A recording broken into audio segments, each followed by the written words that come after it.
Mevo Cloud. Power your digital future. Looking for a great hosting solution? Check our website for prices.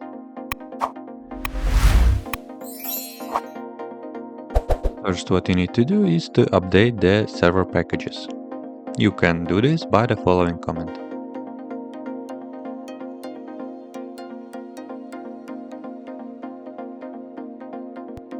Use the following command to download the latest NetData kickstart script.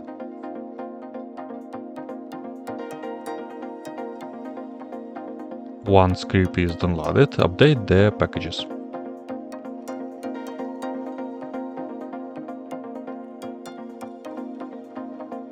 Install NetData with the following command.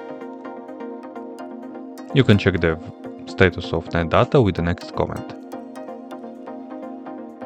To access the dashboard from another machine, run the next command. Now use the following command to reload the uncompiled firewall.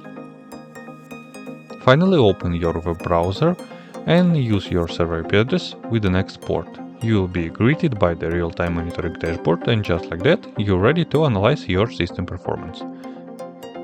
That's it. If you have any question, please leave them in comments.